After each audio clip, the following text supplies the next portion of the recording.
Hola, muy buenos días. Nosotros somos Daniela. y Santiago. Y el día de hoy vamos a exponerles el origen del latín y su alfabeto. Aunque el latino se habla como lengua materna en la actualidad, su legado sigue siendo o estando presente en la educación moderna. Muchas de las palabras y expresiones en las lenguas europeas modernas tienen raíces latinas, y el latín sigue siendo una lengua importante en la terminología científica y médica. Además, muchas de las lenguas romances como el español, el francés, el italiano y el portugués tienen su origen en el latín. ¿Verdad? Se cree generalmente que el origen del alfabeto latino está en la variante occidental del alfabeto griego arcaico, usando en Cumas, una colonia griega al sur de Italia, pues Cumas, una antigua ciudad de Manga de Grecia, en la costa del mar Tirreno, actual Campania, al sur de Italia, en los municipios de Barcoli y Pozzuoli, en un suburbio de Nápoles que estuvo situada a unos 10 kilómetros al norte de Cao Miceno, y en su existencia solo subsisten algunas ruinas, cierto, que literalmente son súper antiguas. Los latinos adoptaron una variante de este alfabeto a través de los etruscos en el siglo VII a.C. para transcribir su idioma, al igual que lo hicieron con otros pueblos itálicos. En la época el alfabeto Cumas derivó del alfabeto etrusco, y los latinos finalmente adoptaron 21 de las 26 letras etruscas. El Imperio Romano llegó a su máximo esplendor hace más de 2000 años. Probablemente muchos hayan escuchado al Papa hablar latín. Sin embargo, los romanos no hablaban así, ya que el latín y las lenguas en general estaban en constante cambio, debido a que el 90% de la población no sabía ni leer ni escribir, ¿cierto? Pues no existía la imprenta y los libros eran un lujo que solamente las clases altas podían darse. Es por ese constante cambio que el latín del Papa no es igual al que se hablaba en la antigüedad. Entonces, ¿cómo hablaban los romanos? Acompáñenme y yo se los explico en este mismo video. ¿Verdad? Vamos con esto, miren. Este es el alfabeto latino, ¿cierto? Que está compuesto por estas letricas de acá. En su época no existía ni la ñ, ni la u, ni letras que ya enseguida las vamos a ver, ¿verdad? El alfabeto latino se lee A, B, C, D, E, F, F, G, A, I, K, L, M, N, O, P, Q, R, S, T, U, X, Y, ¿cierto? Que antiguamente los latinos no sabían, los romanos en sí, los romanos no sabían diferenciar lo que venía siendo la I latina con la Y. Por eso es que se le llama Y a la Y, a Y, ¿cierto? Que en ese momento tampoco se le llamaba Y. ¿Por qué le cambiaron el nombre? Porque lo confundían y era un complicado, y entonces habían como muchas discusiones como que, hey, ¿qué quiso decir esta persona? ¿Quiso decir malum o malum? ¿Cierto? Confundía mucho lo que venía haciendo la I, ¿cierto? Ahí no mencioné la I, pero es como un ejemplo para que entiendan ese contexto. Y por último estaba la Z. ¿Por qué se leen como las vocales? ¿Por qué se leen las vocales largas? Porque si pueden ver encimita tienen un macrón, y cuando tienen el macrón es que se leen de seguido. O sea, no A, sino B, ¿cierto? Pues, o A, como los chinos, que tienen una entonación que se lee más así de corrido. Permítanme aquí. Este es uno de los grafitis, o de los jeroglíficos, por decirlo así, más conservados.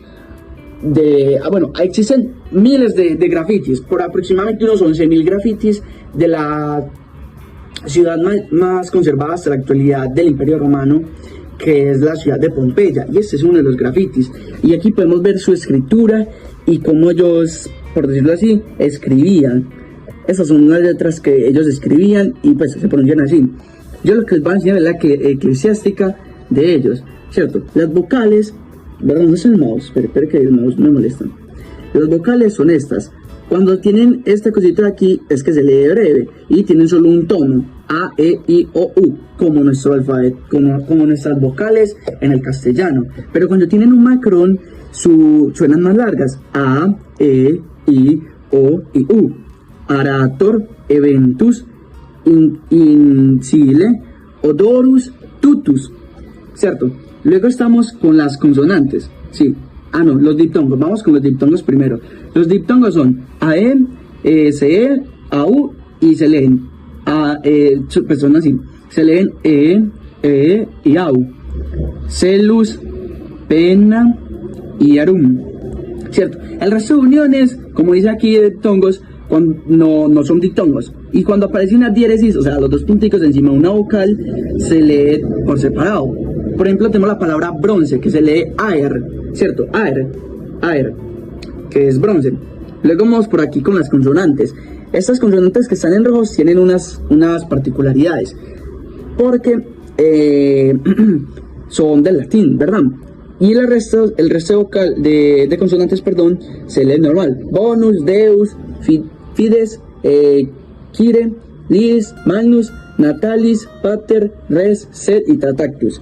Vamos por la consonante C, que estaba ya en rojo, ¿cierto? Esta tiene dos particularidades también. Cuando está acompañada de A, O y U, se lee como K, cáliz, copia o curia. Cuando está acompañada de E, I o de los diptongos AE o E, se lee como chichando un perro, ¿cierto? Así como, ¿cierto? O sea, cheler, chichero, chepa y cheptum. Recuerden que estos son diptongos, por eso es que se leen como dije anteriormente, como una E. Chepa, cheptum. Luego están estas de acá. Ay, ¿qué pasó con mis otras hojas? Espera, para el video un momento. Bueno, perdón por lo que pasó, la grabación se había perdido, ese video ya se repitió muchísimas veces. Espero que este salga muy bien y volvamos al tema, ya se corrieron las diapositivas. La G cuando está acompañada de A, O o U suena como nuestra G, pero suena como la G tranquila, así de gato. Galia, Lego, Pelagus. Cuando está acompañada de E, I o el diptongo E, pues E suena como una Y. Genua, Regina y Yesun. La H cuando está entre dos I suena como la K. Mickey, como esa palabra, como Mickey Mouse, ¿cierto? En el resto de palabras es muda como en el español de nosotros. Vehementer y homo. La T, cuando está acompañada de la unión de IE, de I, A, I, O y U, suena como ts, ¿cierto? Exentia, actio, concíncula, excepto con totitus, suena igual. Cuando está seguida de vocales sola, ¿cierto? Suena como la tiene nosotros. Artículos, instanter y tullius. Vamos con la consonante X. La consonante X suena como ps, ¿cierto? Ps. Luxa, exercius, exemplum. Quiero aclarar que está súper agotado por lo de formarte y porque la semana fue muy pesada, pero eso no justifica de que no pronunciara bien. Espero algunas palabras sí las esté diciendo muy bien, que en realidad sí las estoy diciendo muy bien, y espero que sí les siga gustando mucho el video y de verdad aprendan, porque a mí me alegró mucho aprender esto y algo que me alegra, espero que alegre a los demás. La Y suena como la U francesa o la I, ves que la U francesa, o por decirlo así, la U alemana, ¿cierto? Como diciendo IU, pero así, IU. Entonces, Führer, Periculum y así. La Z es una Z, por eso es que dice Z. Entonces se dice Zizania, Zonula, ¿cierto? El resto de consonantes, el doble consonantes y eso, yo se los dejo a ustedes para que lo investiguen por si quieren aprender más acerca de este idioma. Este idioma es muy interesante, aunque parezca difícil y no lo es. Es un idioma supremamente sencillo. Incluso yo aprendí a leer un texto que ya se los voy a compartir, que es súper fácil. Vamos a mi cuaderno, por favor, para mostrarles algo. Acá tenemos unas palabras, por ejemplo, con la letra C, ¿cierto? Por ejemplo, estas son las palabras que están en nuestro español, en italiano y en latín, para que hagan la similitud. Cena, que se dice cena, y quena en latín. Se las va a leer mejor en español para no enredarme primero, y después en italiano y después en latín. Entonces, cena, dulce, cien, Cicerón y César. Cena, dolce, cento, cicero y Cesare. Acá, quena, dulcis, centum, y quíquero y Kaiser, sí. El latín, hay una parte en una isla de Italia que no ha muerto, o sea, evolucionó por el sardo, ¿cierto? La isla se llama Cerdeña, en Italia, y nunca cambió esta pronunciación, porque es una isla, y al estar en una isla, el acento no se cambia, ¿cierto? Las palabras sí se modificaron, solo que no cambió su pronunciación. Acá, Kena, Durke y Kentum. En latín, Kena, Dulcis y Kentum. Si pillan, es igualito. En español, Sena, Dulce y Cien. La U no existía en el alfabeto, ¿cierto? Era la UN. Y entonces, por ejemplo, aquí tenemos unas palabras que es Nauis, que es nave, Nauta, que es marinero o nauta, Naufragus, que era náufragos, ¿verdad? Acá tengo unas palabras del latín que derivan del griego antiguo, las cuales tienen fonemas que son estos: la I, la CH, la PH, la TH y la Z, que es Y, C, Pi, Teta y Z, respectivamente. Por eso es que estas palabras se pronuncian así: Egipto, que se pronuncia Aegyptus; teatro, que se pronuncia Teatrum; filosofía, que se pronuncia Filosofía; zona, que se pronuncia Zona; anfiteatro, que se pronuncia Amphiteatrum; y carta, que se pronuncia Carta. ¿Se pillan? Muy similar. Miren, vengan al cuaderno, yo les muestro, ¿cierto? Uno tiene que tener mucho cuidado con ese alfabeto, porque ese alfabeto, el alfabeto latín que tenemos, tiene con las consonantes dobles y las consonantes con las vocales cortas y largas, ya que no es lo mismo, por decir, malum a malum. O sea, tenemos que tener mucho cuidado con ese alfabeto del latín, porque hay palabras que suenan muy similar, pero no significan lo mismo. Tenemos la palabra aquí, malum a malum. No es lo mismo decir fere a ferre. No es lo mismo decir miles a miles, ¿cierto? No es lo mismo decir anus a anus, ¿cierto? Tenemos grafitis, pues hay grafitis conservados. Vengan, yo les muestro. Hay un grafiti por acá que yo de hecho mostré en el inicio. Este grafiti que vemos aquí nos muestra lo poco educadas que eran las personas en esa época y las fallas ortográficas que tenía la gente común en esas épocas por lo mismo, que eran analfabetas.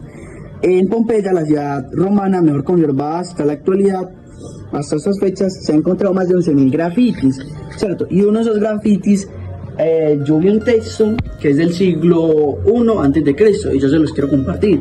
El texto dice: clase comparata caesir iterum in Britanniam tratati luci domitio aplo Claudio consulibus discadere transcribenas cancer and Italian ut cotanic fere consuerat legatis imperat quos legianobus preferat ut quant plurimas possent Jimenaes edificandas verisquet reficandas quaren erarum modum forman quaren demostrat. ¿Cierto? El latín en sí es una lengua que nunca murió y nunca ha muerto, solo que ha evolucionado porque las lenguas, como todas las lenguas que conocemos en el mundo, siempre están en constante evolucionamiento, están en constante cambio, en el que, por ejemplo, nosotros como colombianos, si nosotros nos vemos, nuestro español a veces es raro por los dialectos que manejamos. O sea, eso es lo que ha cambiado. También las formas de decir las cosas, los dialectos. Pues, por ejemplo, nosotros podemos decir, que chimba una guapanela, pero una persona del exterior no sabe ni qué chimba ni qué es aguapanela, ¿cierto? Son cosas que son explosivas, ¿cierto? También palabras que derivan de latín, las que terminan en titis, como dijo usted, profesora: otitis, laringitis, tendinitis. Había hecho también gastroenteritis y me había despedido con un grazie plurima y arrivederci. Espero que les vaya muy bien y hasta luego. Gracias. Seguimos con la siguiente parte.